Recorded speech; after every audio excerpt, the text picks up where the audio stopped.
This is a Jmix exclusive.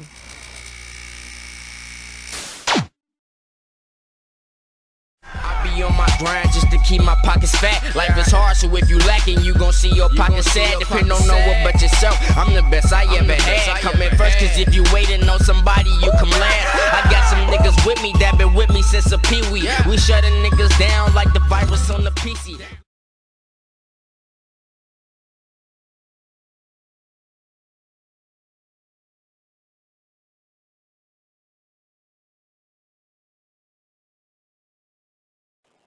Oh, I first met Pop. I met Tupac at a hotel called the La Montrose.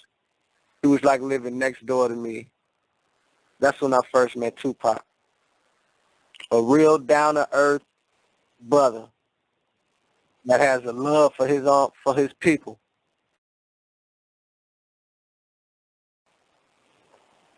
Well, when Tupac was alive, it wasn't too many people with misconceptions of him because it was like the masses was riding with Tupac. It wasn't until he passed, and that's when a lot of misconceptions showed up. But I think the biggest misconception was, believe it or not, and this is my theory, the biggest conception of Tupac was the Biggie Smalls movie, the Notorious B.I.G. He was nothing like that.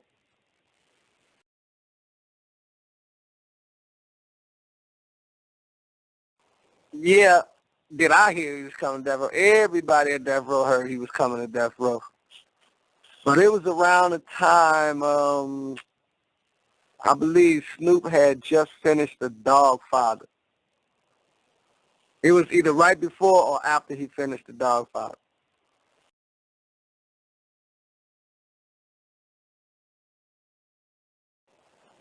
I want to say, all artists, when it comes to their music and sharing studio time with another artist, it can become a touchy situation. I think it was a little tensions going on between the two. One artist, I'm not gonna say any names. One artist was getting a lot of attention before the other artist came along. When the other artist came along, they started receiving more attention. They sold more records than the other artists, and all the attention from the label went towards one of the artists. So, yeah, definitely it's going to be tensions.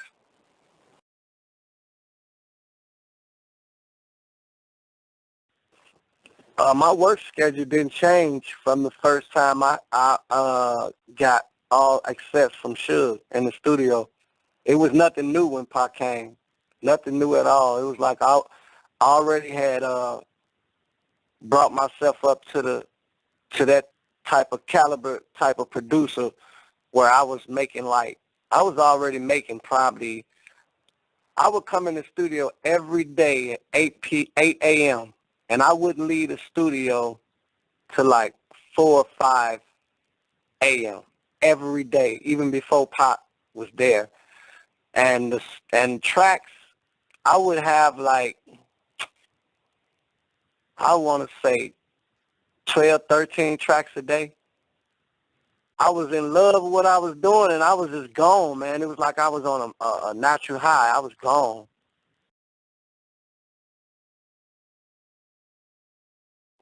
All I know, the word on the label was Pac was doing a new album real quick. I think Tupac wanted a new sound because he started working with, the original Makaveli was done by Quincy Jones' son, QD3, originally. And right after I stepped to Tupac and told him who I was, that's when we did Blasphemy, and Pac heard that new sound, man. He heard that Hurt 'Em Bad, that Tyrone Rice sound. I'm going to tell you the truth. He heard that new sound, and excuse my language, but Pac was like, fuck all these other producers. I'm finna fuck with dude right here. Yeah, I work with Pac mostly, and Pac was working with the Outlawz.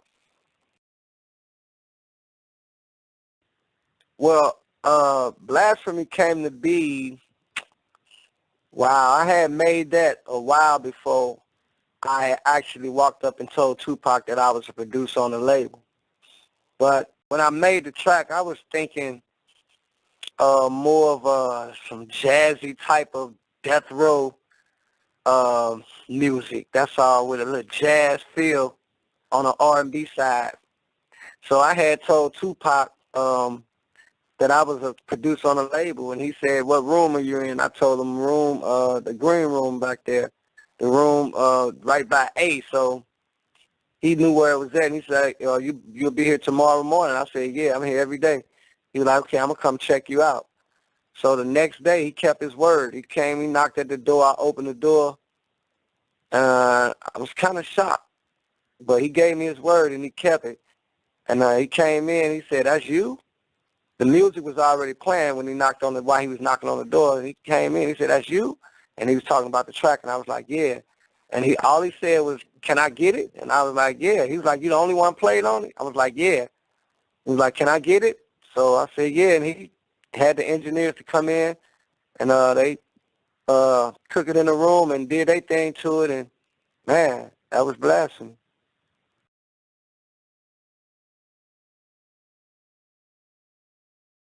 Oh, that came along. Pac asked me, did I have a beat one day? I said, yeah. He said, "Let me get it." I said, "All right." And he was like, "No, I don't wanna hear nothing. I want you to make me one." I was like, "Cool, okay, I'll call you in a minute." He was like, "No, I don't want you to call me in a minute. I want you to make it in front of me. Come in my room, come in my session." And I was kind of surprised. So, I was a little nervous and everything. I went in the session, and the engineers hooked up the equipment for me, and so, man, I got on the drums, and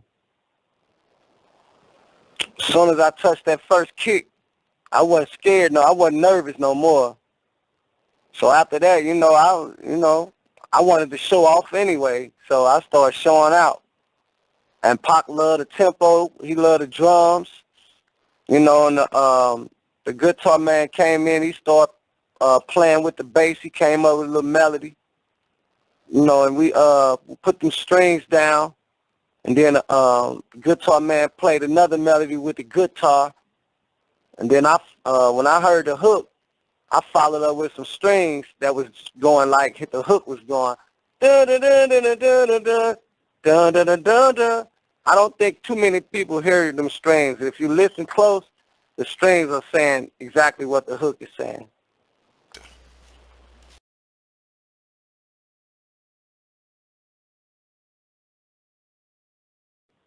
Yes, I did. Pac was in there rapping, but I never knew what Pac was gonna lay down over it. I started laying the drums with this loop called "Impeach the President," something like that. It's a flute in the song, and that's how I started that track. I think Pac had the guy to play the bass and the guitar, something to it, and before I knew it, he was just like Daddy.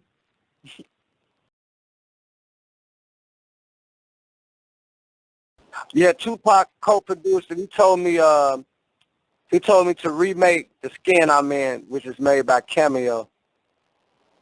I was just so thrilled to have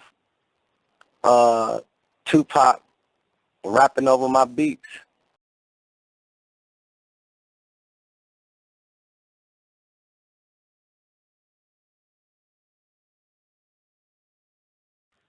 Well, it was a sound.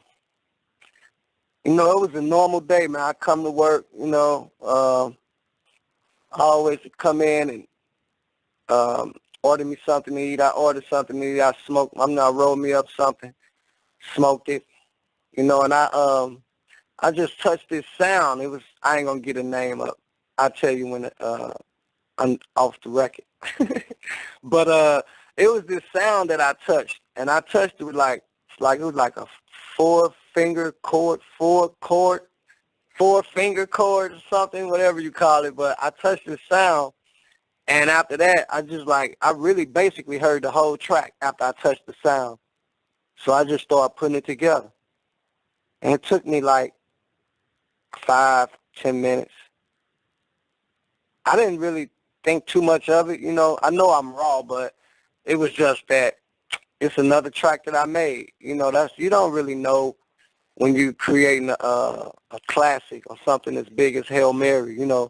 Michael Jordan can't just say, I'm going to score 40 tonight and go out and do it. You know what I'm saying? You just got to go out there and want to play a good game and do it. So basically, that's what it was. Not at all. Tupac had nothing to do with that track but the vocals. Lance Pierre heard it first in the headphones, and he said, wow, Tyrone, this sounds like a hip-hop funeral. And I'm like, a funeral? He was like, yeah, with that bell. Lance knew he got to know, because he the first one that heard it after I made it. So he said, Tupac should hear this. And I said, go tell him come here. He came, he heard it, and he said, yeah, let me get that too. He wasn't really, like, surprised when he first heard it. He was just like, let me get that too. And he took it back there and put the vocals on it. When Lance said that it was sound like a hip-hop funeral, today I think about the key that trap music is horror. It's in a horror key, you feel me? And Tommy Daughtry, what he said, now he mixed like Dr. Dre tracks, he mixed Snoop Dogg album, Dash, Corrupt, the Dog Pound. He was mixing heavy up in Can-Am. And what he said to me was, Tyrone, that track is strange. And I said, what you mean? He said these words, I never been able to put so much bass into one track before. When you listen to trap music, bass is up front. It leads the way.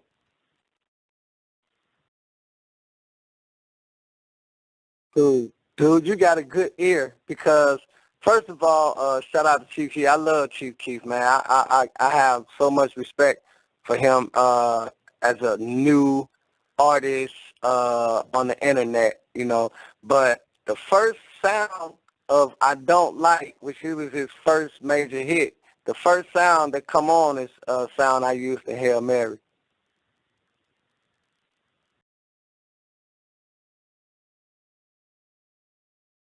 The night I did Hold Your Head, Daryl Harper was there.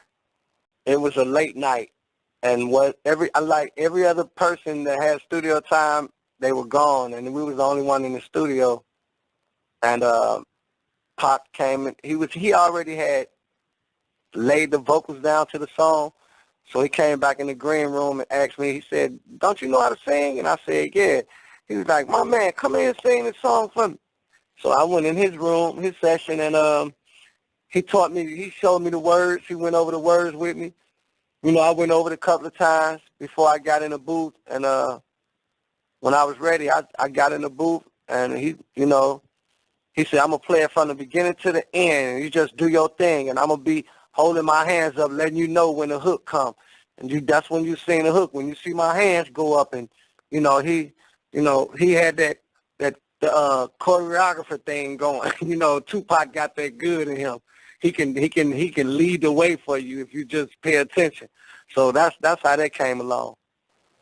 And after I laid it down, once I got through singing it, the music had went off, and I was still singing it. And I looked in the outside the booth, and Pac was just like dancing and guiding me on. He was like pushing me on to finish and do what I was doing. So I came out the room. He was very excited, and him, and Daryl, we hugged, and we took a picture, and I never seen that picture, man. That picture never surfaced, but it probably will one day. I guess it'll take me to pass or something, me to die or something for that picture to surface. But that's the memory I have of Tupac that made me smile the most. We was like the Jacksons.